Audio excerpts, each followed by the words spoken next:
My mother-in-law is making my life an absolute nightmare.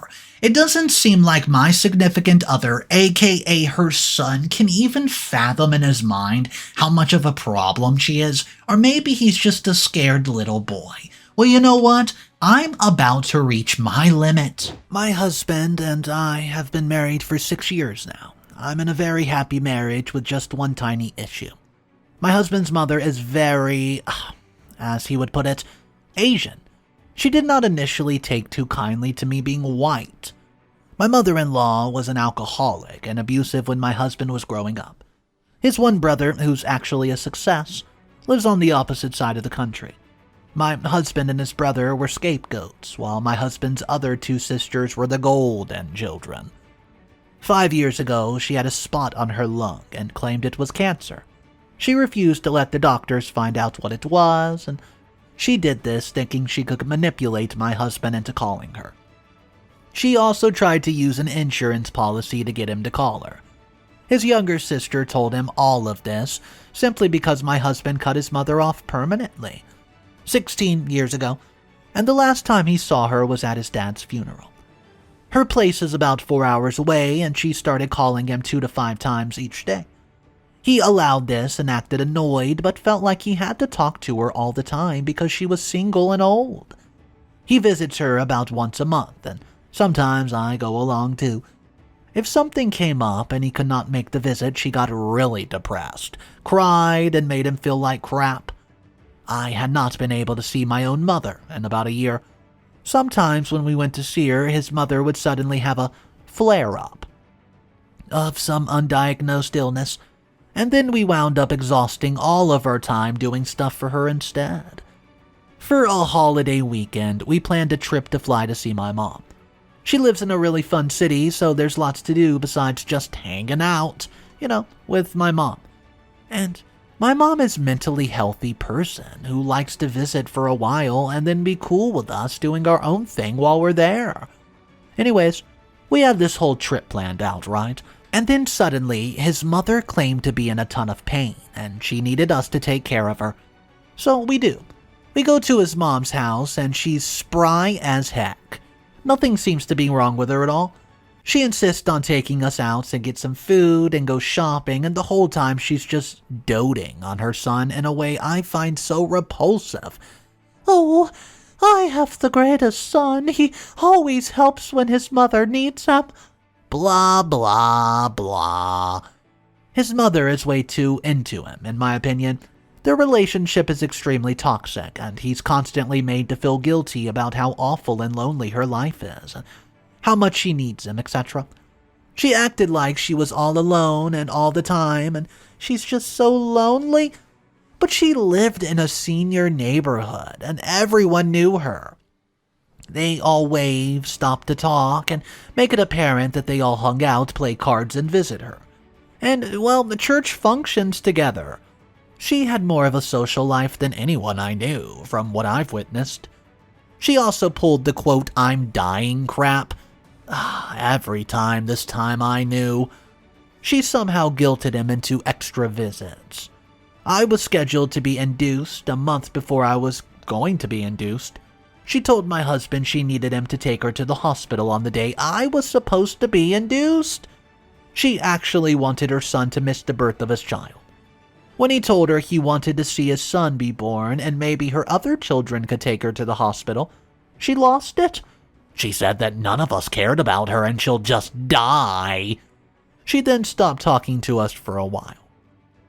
On the road home, he mentioned that he feels like she exaggerates sometimes and simply did not really say much about it because I did not want to say the wrong thing.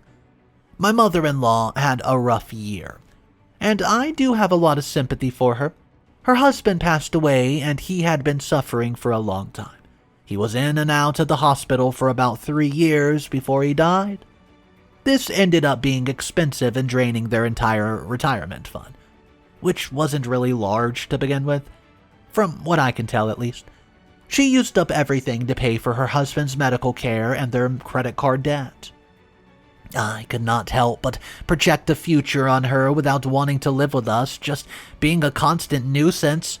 I could not imagine looking after someone I don't like or love completely, and it happened. She fell on the street and could not get to the phone and was found by the neighbor. For a while, I thought that maybe I was misunderstanding her or not listening carefully enough, and this event was traumatic for my husband, who, by the way, did not want to lose another parent. So we drove down to her state and brought her to our home to recover. She would be able to function on her own with some help, but she doesn't really have the money to do so. So we set up a room on the ground floor of our house, and she's been staying with us ever since. When she moved in, she had a tooth infection, supposedly had diabetes, and would not have any medication. We took great care of her and even brought her flowers. She does not do much towards maintaining the household, which we don't really mind. We've been doing things like cooking and cleaning, and we've been very understanding. We were only doing this now under the assumption that it was, quote, temporary. We always talked about this situation as a temporary fix until she found a better solution. But we did not put a time limit on it. That was our first mistake. We've had to take on the cost of her care, which, by the way, is a problem for us financially, and due to this, we have not planned to have a baby yet. My first pregnancy failed. At first, it was trips to the doctor, the cost of extra food, and a slight increase in utilities. But then, she starts manipulating us into taking her to, quote, get treatments. One time, the, quote, treatment she needed was a pedicure. Yeah, she made me get a pedicure with her for the, quote, medical reasons. She can tell herself all the stories that she wants about pedicures, but she is not the doctor. She does not get to decide what is medically necessary. She had also been finding ways to spend our money out of spite. She figured out that she could rent movies on Roku instead of watching the free options, and she somehow racked up $200 on movies and TV shows within a week. She also abused the privilege when we let her use our Amazon Prime account and bought $500 worth of things that are cluttering our small home. We give her everything she needs, and I feel like giving her a debit card is rewarding her bad behavior. Only a completely heartless person would abuse someone's generosity so badly. Give an inch, she runs a mile. You know, that type of thing. The only thing I've noticed is that when she wants something, she comes up with a stupid justification for it that just doesn't make any sense. She has to add a layer of bullcrap to everything, even if it's a reasonable request. My husband got used to it and does not bat an eye, but it's become my biggest pet peeve. I wish she would just tell me that she wants fettuccine Alfredo for dinner, instead of telling me that she must have fettuccine Alfredo because the other meal I planned contains too much insert nonsense here. And it'll aggravate her health. She does this with every request, no matter how big or small. The other day, she insisted on turning off the radio in my car because the car radio makes her car sick. I drive her around constantly, and whenever I visit, she screams my name over and over from across the house instead of talking in the same room like a normal person. The passive-aggressive comments are nonstop, and she even takes her frustration out on our neighbor's 9-year-old daughter. She tells the daughter that she's going to literally die anytime, and freaks this poor child right out. My mother-in-law likes the boll weevils who's found a home. She's like being pampered and taken care of. It could be exhausting, especially if you work full-time. I had to leave my job just to take care of her, and she's had a dog that will stink to separate them because they are inseparable. I usually love spending weekends with her, but now, because of her, I hate weekends and can't wait for Monday to come around so that I can get out of the house. I try to spend as much time outside as possible in the yard, just trying to avoid my mother-in-law. I'm no spring chicken myself, but I do have a few good years left enjoying hobbies. You know, hobbies that get me outdoors and moving about. My mother-in-law resents that and does what she can to prevent it. I have spent my spring and summer indoors resenting her for being so selfish. My husband and I have a fishing boat and a couple of beautiful new kayaks that have been used since once this summer because she refuses to go with us and pouts and whines if she's left behind. I miss my hobbies. I miss hiking. I miss not being able to use my hard-earned money to do what I want. I also miss my husband. I feel like I can't even have a candid conversation with him in our house anymore. We don't spend as much time together as we used to, and when we do, it's all scheduled around his mom. We feel more like co-workers than husband and wife lately. Thankfully, my husband recognized it, and it seemed to us like it would be a good time to talk about the next step for her. And then all of a sudden, she fell in her room one day, and she firmly believed I put stuff on the floor. A few weeks ago, it was at home with her and her friends of ours, and my husband was out for a couple hours. She was totally fine, and there was no mention of feeling ill at all, and the moment my husband walks in the door, she said, "Oh, I feel sick. I just don't know what to do." The friend and I just looked at each other. In a lot of ways, I think she's making us worry about her as a way to keep us from kicking her out. If faking her health is her only way to be glued to us and our finances, she has got to get out more, or she'll become just another boring old lady. We think it's also an attention thing. She has to be the center of everyone's world, which apparently includes strangers. If she sees people around, she'll groan and say, "Hey," while rubbing her shoulder, which she did have surgery on years ago, but now she's physically healed as she ever will be. She sighs so loudly that you would think that she's about to break in half. Upon sitting down, she would flip her whole body onto the chair and be like, "Ugh," the largest sigh in the world, to show her extreme exhaustion from microwaving some veggies. Nobody's pain was as bad as hers, and if you had a cough, well, you know, she had a cough too, but it was twice as bad. When no one's around, nothing. When she doesn't have an audience, she just bebops around, singing under her breath, happy as can be. She doesn't know that we've caught her several times.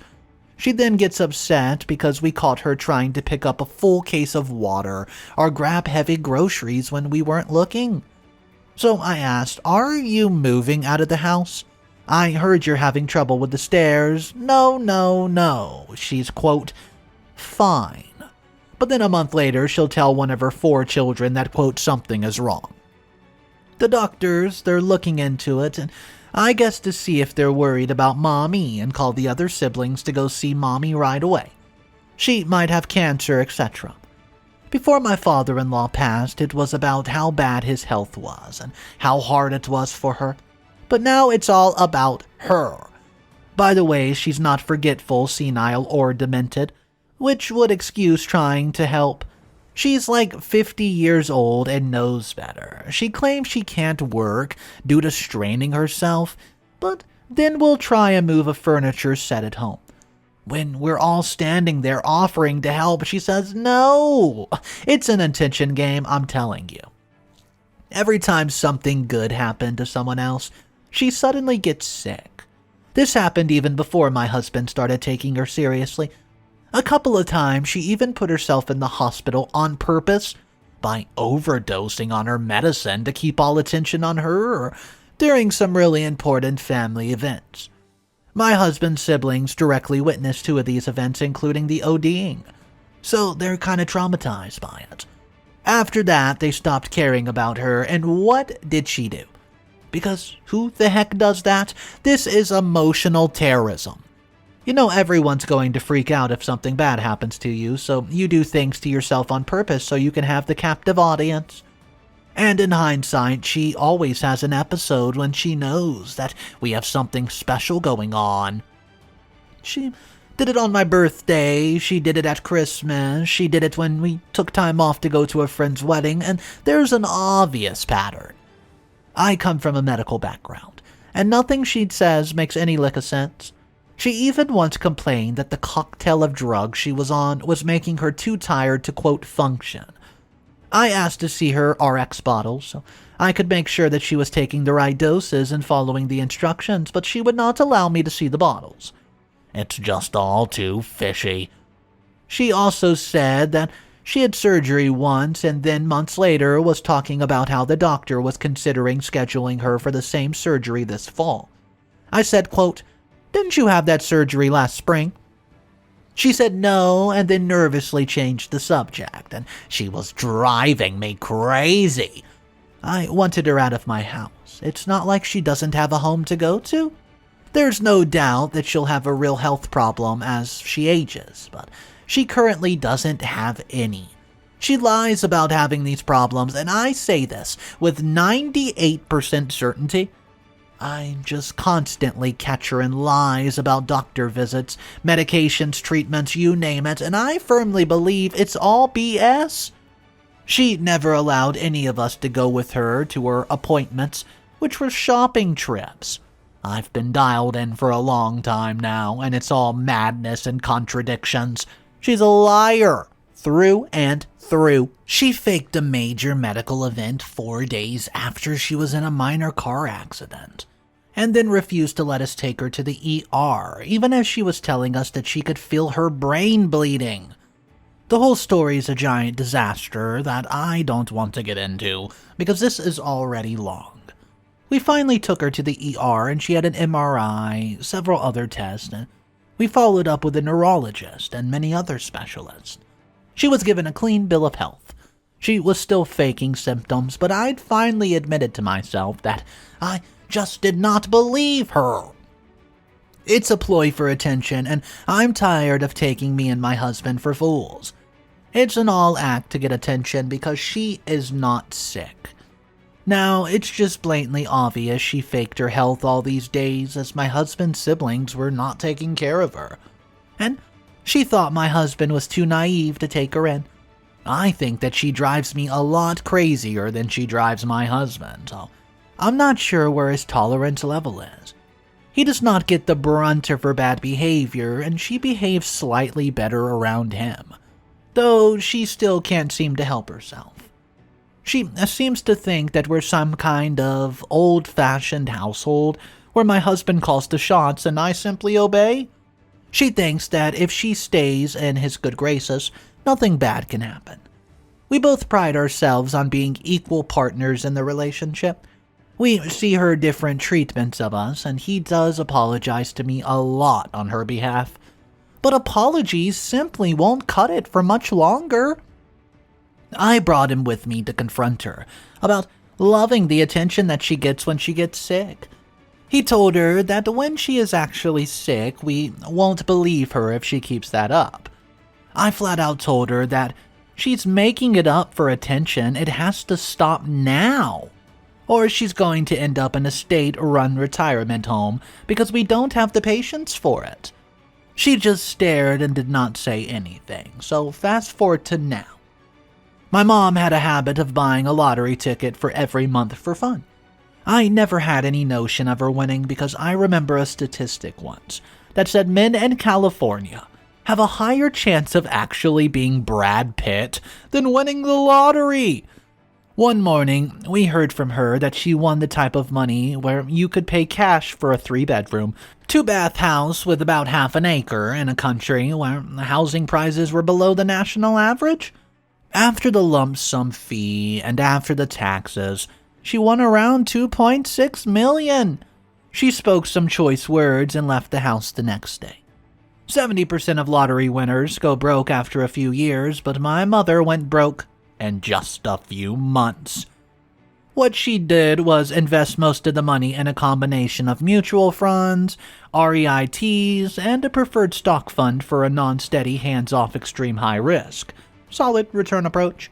She lost the money.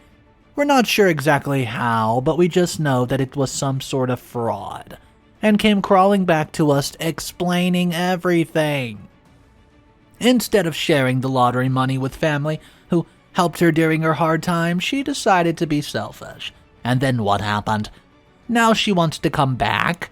I never really got along with her, and my husband knows I don't like her coming down because she's a major attention seeker. She's the person who's intent on spending your money, letting you do all the housework, and pressuring you into giving her attention. But she acts like I'm the problem. Which makes me wonder if I'm being an a-hole to her because of this. Either way, to be honest, I hope she learns from it and realizes how insane she really is. Update number 1. She did it. That's right. My mother-in-law has somehow manipulated my husband again, and he's changed a lot in these past few weeks. He's been making comments about how broke and lonely his mother has been, and right away I knew what was coming. I really don't think I would be able to handle living with her again. He believes that her loneliness has caused her to mismanage her lottery money, and I don't think I can say anything that won't sound inconsiderate and selfish to his ears. But she and my late father-in-law mismanaged their retirement fund for their treatment, unnecessary med scans, etc., and had to depend on the kids a lot while my father-in-law was in decline. So I think my husband's just finding a reason to accept her mistakes. To me, it's sulking. To him, it's grief. He sees her getting upset at being left alone and thinks, and I quote, "She must be sad because I get to spend time with my wife and she's missing her spouse." If she's lonely, with $3 million in hand, she could easily live in the city's best senior apartment building, but she did not. Instead, she squandered the money. When we actually had the talk about her moving in again, it got ugly pretty quickly. I was upfront about my reasonings, but apparently that's selfish. He mentioned that we have a free room, but we're also planning on having a child at some point. He thinks I have no compassion for her mother's situation, and I told him that's not true, and we could look into other options. Also, assisted living places are really nice now. That was a mistake, oh boy. He said those places are a step above prison, and how could I even consider sending her mother? Well, she could be with family. He then always makes disparaging remarks about people who put their parents in a home. I'm not the infamous nursing home person. It's basically just an apartment for old people, and has a few extra services to help them out. Many old people really prefer them. My grandmother is in her 80s and lives in an assisted living facility that has weekly activities and committees for many different things like library, garden, events, etc.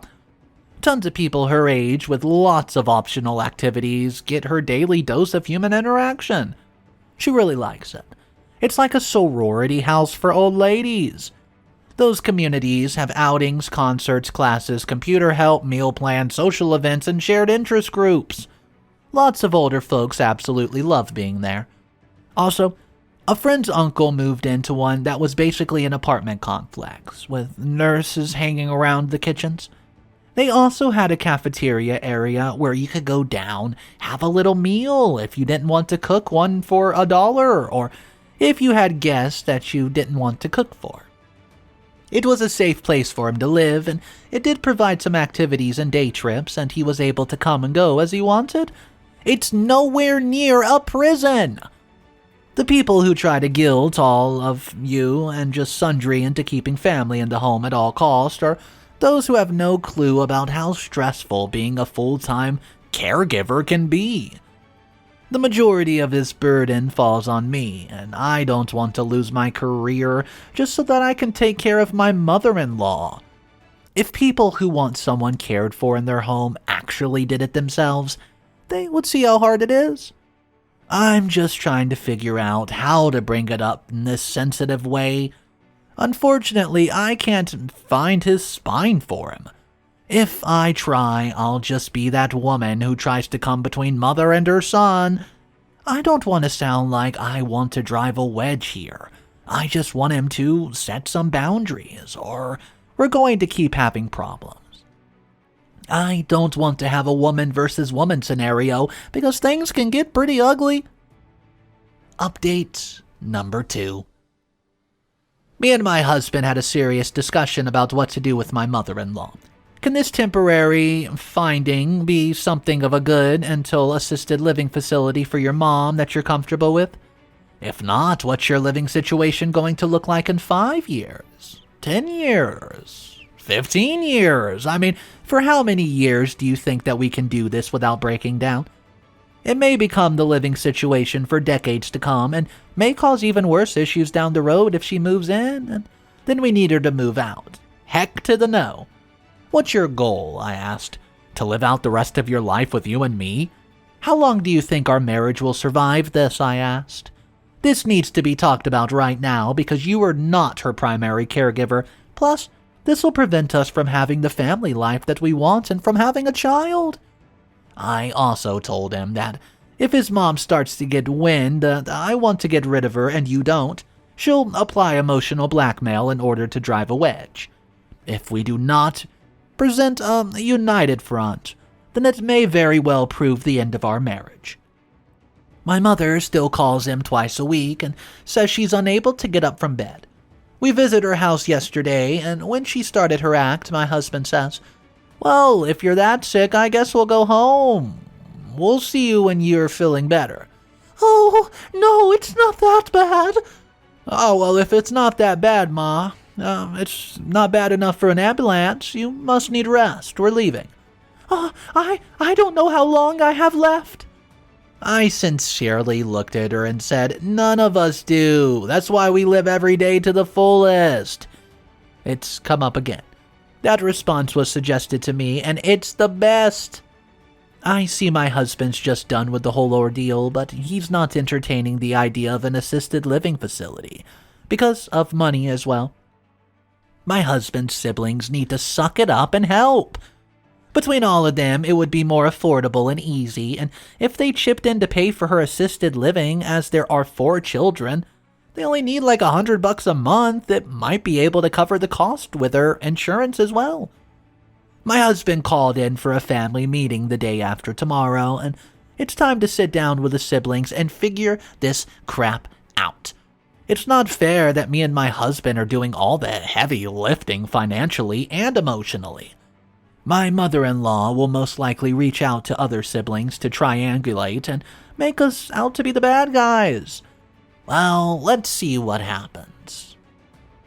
My husband and I, we read the response of many people here on this thread, and with a few suggestions, we also contacted social services in our area and called our insurance providers to see if they have anyone from age-related services who can come and go over with her options.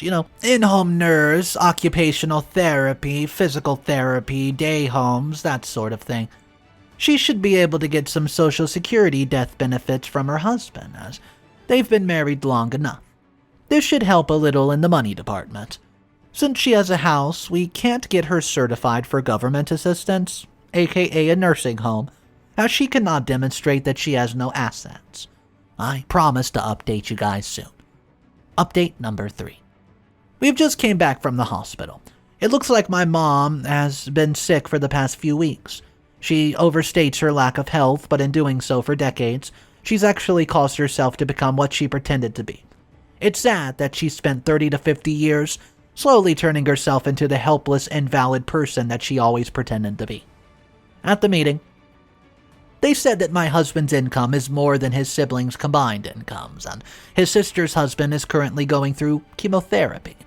His other brother-in-law lost his job recently, and they're living off his sister's salary as a high school teacher. If not financial help, what about giving their time? I think that the best thing for everyone would be for her to move into her hometown, be closer to her family and friends. She only has us here, and I think she'll throw a fit. But once she's living somewhere where she has activities and friends, come on, she's going to be a lot happier. I don't think that watching TV for 10 hours a day is healthy for a woman who's grieving her husband. She needs to have things to look forward to, All the siblings could help with cleaning, running errands, cooking meals, etc. If her other children don't have space to host her, then they can contribute in some way, including curbing her loneliness. There's no reason that I and my husband have to shoulder this burden alone, and caretaking is just that, a huge burden without added bonuses of an adult toddler. Sadly, they live in another state, and they say that they won't be able to even help during the weekends. I also don't feel great about dumping her on them while my brother-in-law's going through chemo. We either have to foot the bill ourselves or take the cheap option, which is to let her live with us. Her other children don't have space for her.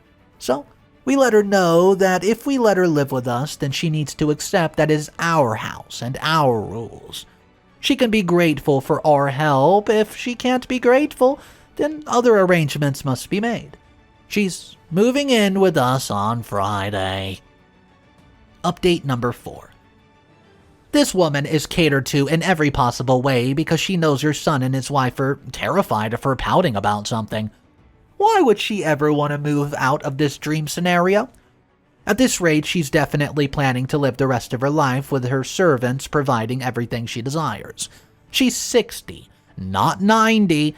She can absolutely take care of herself. She likes to behave badly, so we decided to take away her toys. I wanted to mention that we've taken away her ability to spend our money through Amazon Prime or Roku. The Roku has been confiscated. It's sitting in my closet. If she still behaves like that, we will continue to make her life a little, if not a lot, less comfortable and just make her want to leave and go back to her hometown. She does not like what I've made for supper. I look her in the eyes and say, "Tough. Sucks being you, doesn't it?" She gets so mad and just moans because I and her son want to go for a hike or fishing. Next time I'll look at her in the eye and tell her to put her hiking boots on again, or say, "Tough crap, suck it up." I start shutting her down every chance I get. By denying her demands and becoming less physically active in order to constantly babysit to please her, I'm putting my own mental and physical health at risk. Not to mention my own marriage. I also told my husband that when she starts to act, you could always sit her down and tell her she needs to tell you when it's time for the palliative care option. It's always good to have a leaflet for a care home in his hand when he does it. Maybe even pretend to call an ambulance when she starts up the routine. Now, we have a list of things that she can do to be a useful person. Small daily cleaning tasks seem like they would be the best for her. Wiping down the kitchen table every day, load the dishwasher, empty the small trash cans. This is now her, quote, job.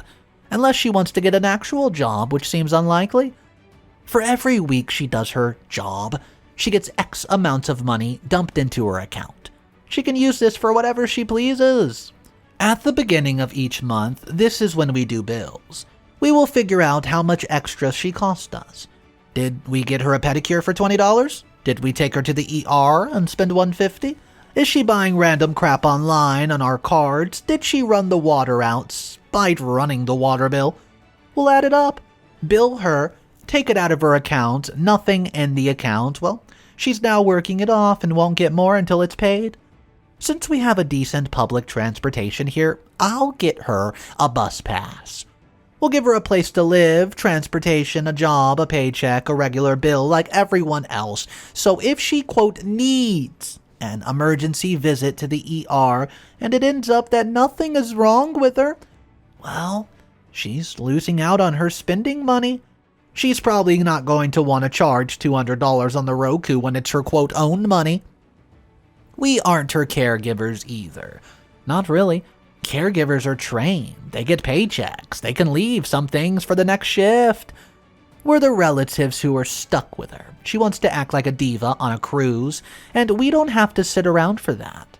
I ignored her. I ignored every groan, every sigh, every little whine, and every desperate plea for attention. That's what she wanted, and I did not give it to her. Wow, could you imagine being in this position as OP was and having your mother-in-law torment you for months, if not years, and then all of a sudden winning big in the lottery just to get up, move away, and then come back later after she squandered away every single penny, and then beg for help and forgiveness and still try to have the same toxic environment that she was used to? Thank goodness. At the end of this story, OP finally was not laying down, wasn't a floor mat any longer, and said, you know what, I'm going to go on my hikes, I'm going to enjoy my life, and I'm going to put an end to what you're doing to me. And finally it happened. Guys, maybe you've been in the same situation with an in-law, a sibling, a significant other. Do you think OP handled the situation properly? Let me know your comments downstairs in the comment section. My name's Mr. Reddito. I narrate stories every single day. I hope to see you guys tomorrow, and just remember, one thing, it's cool to be kind. See ya!